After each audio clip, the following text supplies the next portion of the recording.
sorgawi, Bapa, di dalam nama Tuhan Yesus Kristus, kami sudah ambil bagian dalam memuji, memuliakan, menyembah Engkau. Dan saat ini kami akan membaca merenungkan firman-Mu. Sebelumnya Tuhan, kami mohon sekali lagi persiapkan dan layakkan kami Tuhan. Kami sebagai jemaat hamba-Mu yang nanti akan menyampaikan firman-Mu. Roh Kudus, urapi dia secara khusus. Biarlah dia ada keberanian untuk mengungkap rahasia kebenaran firman-Mu. Oh Tuhan, kami berdoa untuk pelayanan saat ini, menyertai, menolong, memberkati, Engkau campur tangan berkati Tuhan. Ambil alih ya Roh Kudus, biar benar-benar firman yang hamba sampaikan sungguh dan benar adalah firman-Mu.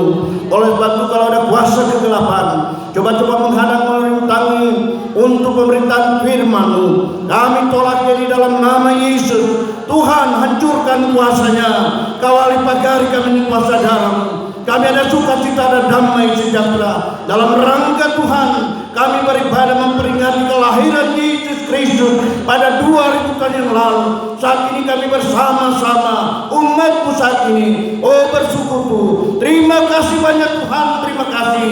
Inilah menjadi doa kami, permohonan ucapan syukur kami. Kami sampaikan hanya di dalam nama Yesus. Tuhan Juru Selamat, kekasih jiwa kami. Kami membaca merenungkan firman-Mu. Haleluya.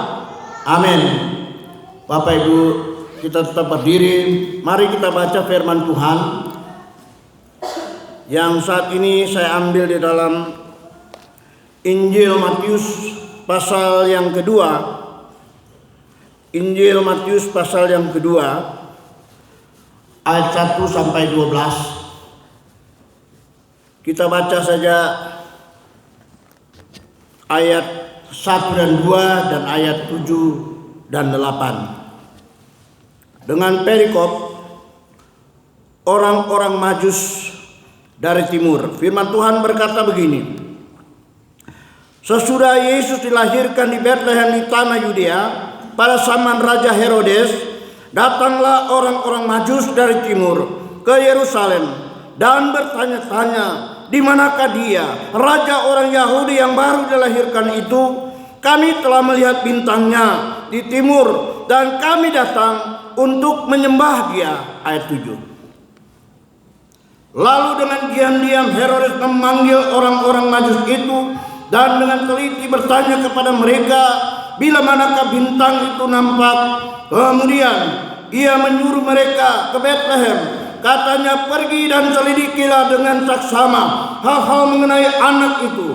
Dan segera sesudah kami menemukan dia, kabarkanlah kepadaku, supaya aku pun datang menyembah dia. Demikian, silakan duduk. Bapak Ibu Saudara, tentunya hari ini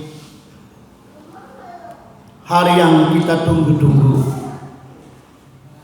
1 tahun kita menunggu hari ini. Logikanya, mulai Januari orang Kristen mempersiapkan hari kelahiran Yesus pada pada Desember tahun ini. Dan sudah persiapkan. Dan kita lihat bahwa kalau dulu itu masuk Januari sudah siapkan. Sudah hubungi itu paket-paket. Mulai dia ke Bekasi dulu, sekarang Sunyana. Jadi hampir 1 tahun mempersiapkan. Tapi yang aneh, pada hari puncak, pada hari ini justru dia tidak beribadah, dia tidak bersekutu. Bagi saya itu semua yang persiapan dia lakukan, semua tidak ada gunanya kalau hari ini dia tidak datang bersekutu dengan Tuhan. Dan pembacaan ini saya beri judul yang saya sudah catat di sini, judulnya bahwa dalam pembacaan kita pada Matius 2 ayat 1 sampai 12 ini, yaitu 2 kelompok yang mencari Yesus untuk menyembah. Tadi sekurang saya baca, nanti saya uraikan. Ada 2 kelompok manusia di dunia ini mencari Yesus untuk menyembah. Dan kita lihat, yang pertama orang Majus. Orang Majus ini kata firman Tuhan, mereka dari timur, berjalan kaki, menggunakan unta, dan lain sebagainya untuk mencari Yesus yang sudah lahir itu. Kalau dalam ayat 1 dan 2 firman Tuhan berkata begini. Sesudah Yesus dilahirkan di Betlehem di tanah Yudea pada zaman Raja Herodes, datanglah orang-orang Majus dari timur ke Yerusalem dan bertanya, di manakah dia, raja orang Yahudi yang baru dilahirkan itu? Kami telah melihat bintangnya di timur dan kami datang untuk menyembah dia. Jadi ini statement orang-orang Majus mencari Yesus untuk menyembah dia. Dan kita lihat bahwa saya akan tidak ceritakan profil dari orang Majus, tapi mereka itu kaum intelektual. Mereka adalah orang-orang pandai, ahli-ahli perbintangan dan lain sebagainya. Dan kita lihat bahwa mereka datang untuk menyembah Yesus. Ini intinya Bapak Ibu Saudara. Tetapi dalam berita itu, dalam pertanyaan-pertanyaan itu, Herodes dan Yerusalem terkejut. Dan mereka mendengar apa yang disampaikan oleh orang-orang Majus. Di manakah dia, raja orang Yahudi yang baru dilahirkan itu? Kata raja itu bagi Herodes adalah masalah politik. Ini masalah politik. Ini berbahaya. Ini harus ditelusuri. Ini harus dimusnahkan. Tidak ada yang menggantikan saya. Dan kita lihat bahwa berita ini adalah berita mengejutkan, kata firman Tuhan, mengejutkan Yerusalem dan Herodes. Ayat 3. Ketika Raja Herodes mendengar hal itu, terkejutlah ia beserta seluruh Yerusalem. Seluruh Yerusalem terkejut mendengar berita ini, bahwa ada raja yang sudah lahir. Dan tentunya Herodes, dia mencari tahu di mana, siapa dia. Sehingga kata firman Tuhan, dia memanggil orang-orang ahli-ahli Taurat untuk menanyakan tentang hal ini. Ayat 4, maka dikumpulkannya semua imam kepala dan ahli Taurat bangsa Yahudi, lalu dimintai keterangan dari mereka, di manakah Mesias akan dilahirkan? Mereka berkata kepadanya, di Betlehem di tanah Yudea, karena demikianlah ada tertulis dalam kitab Nabi. Dan engkau Betlehem tanah Yehuda, engkau sekali-kali bukanlah yang terkecil di antara mereka yang memerintah Yehuda, karena daripada mula akan bangkit seorang pemimpin yang akan menggembalakan umatku Israel. 7. Lalu dengan diam-diam Herodes memanggil orang-orang Majus itu dan dengan teliti bertanya kepada mereka, bila manakah bintang itu nampak. Ini tindakan reaksi daripada Herodes tentang berita seorang raja sudah lahir. Yang dimaksudkan oleh orang-orang Majus adalah Tuhan Yesus. Tetapi karena dia ditanggapi secara politik, dia pikirkan dan dia bertindaklah sebagai seorang politik. Memang politik, saya pengajar, saya dosen mengenai ilmu politik. Saya ketua jurusan, ketua program studi ilmu politik. Politik itu bagus, dan pemerintah yang ada sekarang hasil daripada pekerjaan politik. Tetapi politik kalau salah digunakan adalah suatu kejahatan, dan ini berbahaya Bapak Ibu Saudara. Dan ini tanggapan daripada Herodes. Dia kumpulkan ahli-ahli Taurat untuk bertanya, dan dia sudah mendengar dan disampaikan oleh ahli Taurat ini memang benar, dan firman ini sudah didengar oleh Herodes. Oh begitu. Sebagaimana kita sudah baca ayat 3 sampai ayat 7 tadi, Ini yang sedang dan sudah terjadi. Dan Bapak Ibu Saudara, kita lihat oleh karena ketidakpercayaan daripada Herodes dan orang-orang Israel, khususnya orang Yerusalem, sampai hari ini mereka tidak percaya Yesus. Yang mereka percaya dan nantikan Mesias yang akan memimpin bangsa Israel. Sebab itu orang tidak percaya sampai hari ini bahwa Yesus itu nanti kalau Tuhan datang, mereka akan melihat ke langit. Orang Israel khususnya akan melihat ke langit. Oh, so dia ini, so dia yang turun salibkan. Mereka malu menghadap ke atas. Dan kata firman Tuhan dalam Injil, di dalam Kisah Para Rasul pasal 1 mulai dari ayat 8 dan seterusnya berkata demikian. Mereka memandang ke langit, bagaimana Yesus naik ke surga kepada kenaikannya, begitu dia akan turun. Tapi itu second coming, itu kedatangan kedua, itu sama-sama dengan Torah, orang-orang kudus yang orang tunggu hari ini. Mungkin sebangsa sesudah beribadah Tuhan Yesus datang kembali di awan-awan menjemput saya dan saudara.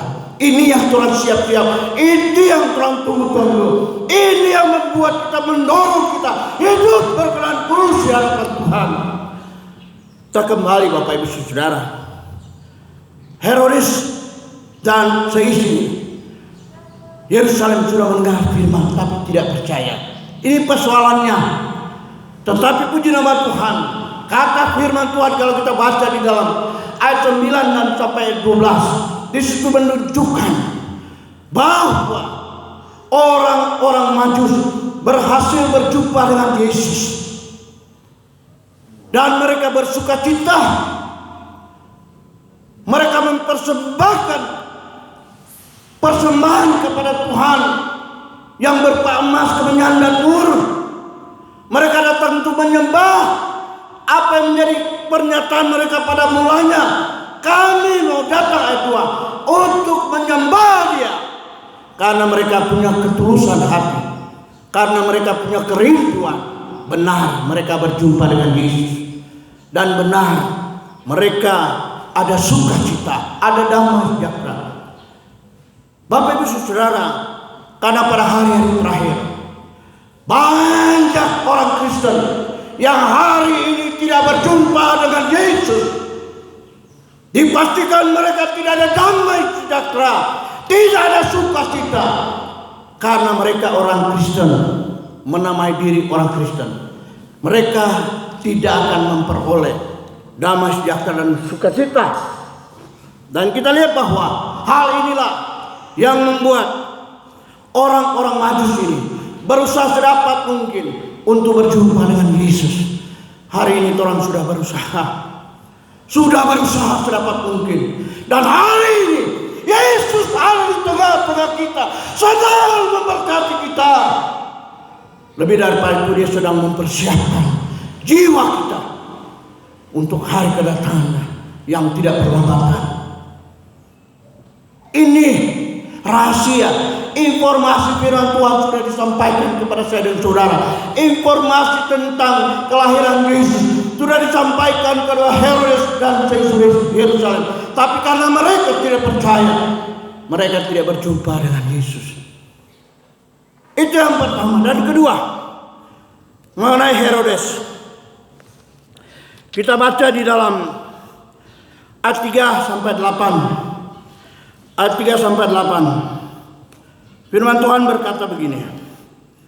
Ketika Raja Herodes mendengar hal itu, terkejutlah ia beserta seluruh Yerusalem. Maka dikumpulkannya semua pelayan. Kita sudah baca dan seterusnya. Ayat 7, lalu diam-diam Herodes memanggil orang-orang Majus itu dan dengan teliti bertanya kepada mereka, bila manakah bintang itu nampak? 8. Kemudian ia menyuruh mereka ke Betlehem, katanya, pergi dan selidikilah dengan seksama hal-hal mengenai anak itu. Dan segera sesudah kamu menemukan dia, kabarkanlah kepadaku supaya aku pun datang untuk menyembah dia. Bohong.